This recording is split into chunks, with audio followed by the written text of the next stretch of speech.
Regardez aujourd'hui, par exemple, en France, j'ai suivi dernièrement, on est en train d'arrêter des prostituées. Et d'arrêter aussi les hommes qui sortent à la recherche des prostituées. Mais j'ai dit, mais qu'est-ce que vous êtes en train de faire? Mais vous ne mettrez jamais fin à la prostitution. Parce que vous avez refusé la loi de Dieu. La pyramide démographique est aujourd'hui en faveur du taux de la femme. Les femmes sont plus nombreuses que les hommes. Et dans une société où il y a 8 millions de femmes et 2 millions d'hommes, et vous voulez qu'un homme se marie à une seule femme. Mais ça veut dire quoi ça? Parce qu'aujourd'hui en Occident, quand un homme se permet d'épouser officiellement une seconde femme, c'est fini. Il est arrêté et s'il bénéficiait d'une certaine assistance de la part de l'État, on doit couper cela. Et si malheureusement, s'il était africain, on lui expatrie, c'est fini. Est-ce que vous comprenez? Mais dis-moi, dans ce pays-là, un homme a le droit d'avoir même 10 femmes, pourvu que ces femmes soient des hommes comme lui portant des barbes. Et il fait avec eux le travail de l'autre, à l'époque de l'autre, l'homosexualité. Là, on applaudit. On applaudit.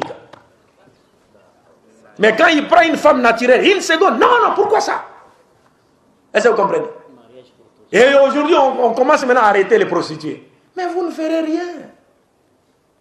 Vous n'allez pas mettre fin à la prostitution. Parce qu'il y a un savant français, Étienne Dinet, qui a dit, une société qui adopte la monogamie comme étant la seule forme du mariage, au détriment de la polygamie réglementée, cette société connaîtra 3 conséquences graves. La première conséquence, la prolifération de la prostitution. La seconde, les enfants illégitimes. Et enfin, la troisième, les célibats. C'est-à-dire que des femmes seront condamnées à demeurer célibataires jusqu'à la fin de leur vie. Elles pourront avoir la vie sauve en acceptant le système islamique. Est-ce que vous comprenez? Donc nous vivons maintenant à cette époque.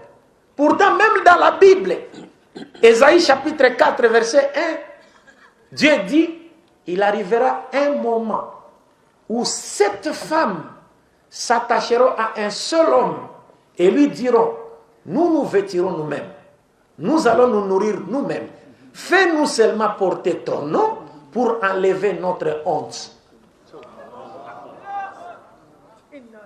Est-ce que vous comprenez cela? Donc c'est le contraire qui est fait aujourd'hui. C'est le contraire qui est fait aujourd'hui. Et maintenant, si on se retrouve dans une société où les femmes n'ont pas la chance de se retrouver même, de se marier, et de se retrouver même sous tutelle d'un homme polygame, mais qu'est-ce qui se passera? Ces femmes-là qui ont des besoins naturels, qu'est-ce qu'elles vont faire? Mais n'est-ce pas qu'elles vont développer des stratégies visant à attirer et les hommes mariés et les hommes non mariés dans les mailles de leur filet? Et qu'est-ce qui s'en suivra? La prostitution, les enfants illégitimes, les célibats. Les 3 conséquences graves auxquelles l'islam ajoute 2 autres pour en faire 5. C'est-à-dire la 4e conséquence, c'est la dépravation totale des mœurs. Et enfin la 5e, c'est l'infidélité.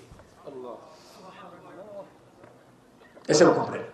Tout cela parce que les gens refusent la loi de Dieu.